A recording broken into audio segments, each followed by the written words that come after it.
Hello, everyone. Thanks for joining me today. My name is Heather Moore, and I am the Client Services Director with AgentTapp. In today's webinar, we will be covering how to get in front of and share your app with a large audience.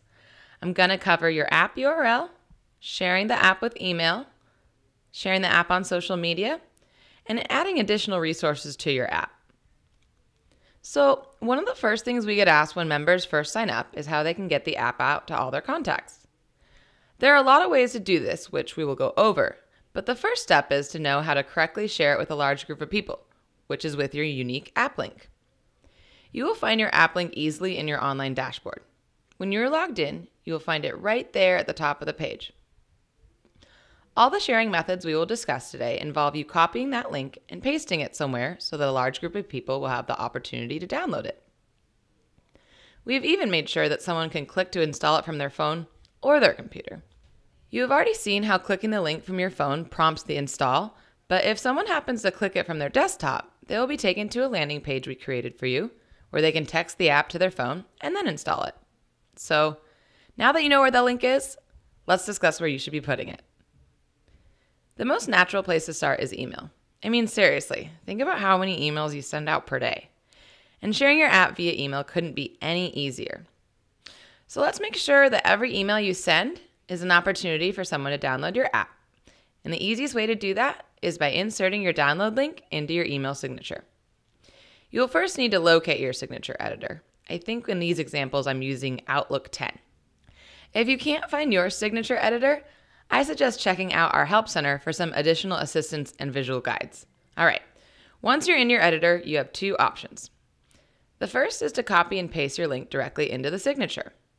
The other would be to create a hyperlink with your app link. Keep in mind, though, that with email or any of these other places I teach you to place your app link, that someone is not going to download your app just because the link is there. They're going to need a compelling reason to do so. A quick sentence or blurb on what the app will do for them should do the trick. So, when you copy and paste it in, and then add some additional verbiage to promote it, add something like, "Get my free property search and payment calculator app." If you prefer to create a hyperlink, this text is required anyway. So open the editor, choose where you want the link to live, and then add that line of text. Maybe something like, "Click here to download my app with helpful real estate tools." You will then want to highlight that text. To create the link, click the hyperlink icon while the text is highlighted. For Outlook, it will look like a small ball and chain. For Gmail, it will look like a little chain link. You'll then need to add your link as the web address you want the text to forward to, and then make sure to click Save. Voila, there it is. If you're wondering which of these options to try, don't think about it too hard. They work exactly the same way. One of them just masks the link with text. Just pick whatever you think looks better or makes more sense for you.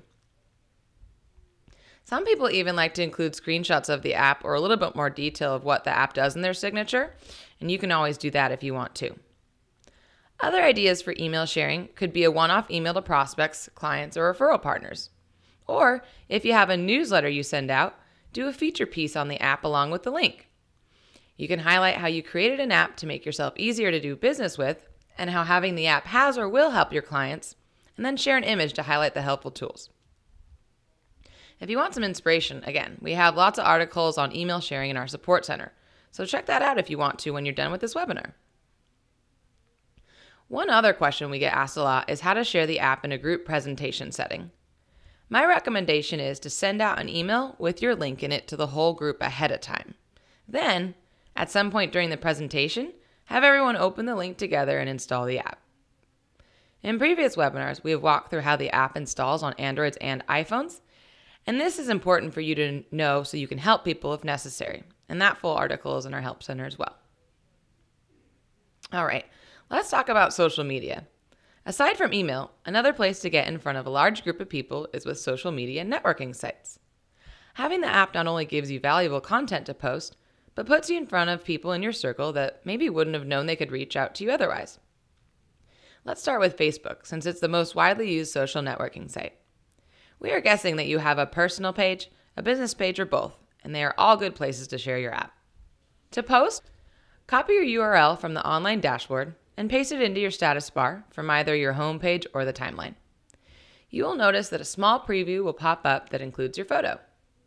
Don't hit post just yet, though. Once again, include something in your post to spark interest. Something like house hunting? Download my free app to run payment scenarios while you're out looking at homes. Or thinking about moving?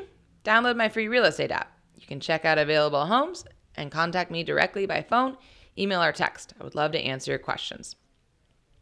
Feel free to post something like this every couple of weeks. Not everyone is logged in at the same time, so who will see your post may vary each time. For those of you that use Twitter, it's important to note that you have significantly less room in your post when you add your link. 140 characters to be exact. We recommend that you actually copy and paste your link first, because then you will be able to see how many characters you have left in your tweet, which I'm showing you how to do right now. Twitter moves pretty fast, so feel free to post your app frequently. Just switch up your script a little bit. If you use LinkedIn, you know this site is all about connecting with people, and the app is perfect for that. On this site, you can add your app link to the timeline much like you do on Facebook. This feed changes quickly, so feel free to post it often. And if you use it, another place you may want to post is Google+. You can share your apps with names of individuals, circles, or email addresses. It's the same process with any of the other sites. Copy and paste your link, add a little info about your app, what someone can get out of the app, instructions to download, whatever you want. So that gives you a lot of additional options on how to share the app, huh? We want you to have as many avenues as possible to share it and stay in front of people, so you can build an active user base that loves the app, loves you, and will refer you business because you've done an excellent job at staying top of mind and making your contact info easy to pass along. Let's talk now a little bit about customizing your app. It's a great way to offer more value to your tappers. Our most successful members share the app with ease because they convey the value of using it to the people they give it to. And built into the app is a handy set of tools, but you can customize it to create more value for your customers as well. The first thing we recommend you do is adjust your calculator defaults. If there is a purchase price, down payment amount, or even an interest rate you think would be a better starting point for your clients than what the default is, change it. Go to your online dashboard, and in the menu on the left-hand side of the page, select Calculators. Check out the calculator defaults, and if you'd like to make some changes, edit the factors and click Update. The changes will go into effect immediately the next time someone opens the app. The next place to explore is buttons. If you're logged into your dashboard, you will find buttons under the My App section of your dashboard menu. The first thing to note is that you have options to move buttons, edit their titles, hide them, and delete them. You know your customers best, so tailor the options in a way you think makes the most sense for them. You also have the ability to create additional buttons. There are contact buttons, so that a tapper can call, text, or email someone besides you, and buttons that connect people to web resources not included in the app. One of the easiest places to create more value and functionality in the app is in the contact section. If you have a team or an assistant that does a lot of client-facing work with you, include a way to contact them. To create a contact button, first, figure out what you want the button to do and who it connects with.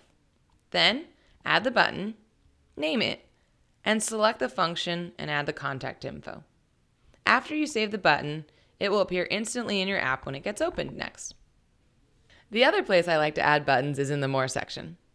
You can create additional contact buttons for referral partners or direct people to additional online resources. You could create a button to a video you host online, the webpage of your favorite home inspector, a button to email a local title rep, or perhaps one that just takes the tapper to all of your testimonials on your webpage. Whatever it is, these buttons are super easy to use and create. Once again, just enter the button title, the web address or piece of contact info that it's intended to go to, and select the type of button. Take inventory of the resources you offer your clients, and just decide if it makes sense to add them to your app. In the button section, you'll be able to play around with these until you get it right. A button can be deleted as quickly as it was added, so we encourage you to add things and see how they look, test them out, etc. The same is true with almost everything in your app, so don't be afraid to tinker around with it, and if you need help, we are here. As with all of our help topics, you can learn more in the support center, email us, or even call for one-on-one support if you can't figure it out. I'm going to end here so you guys can get back to work, but once again, thanks for joining me and have a great day.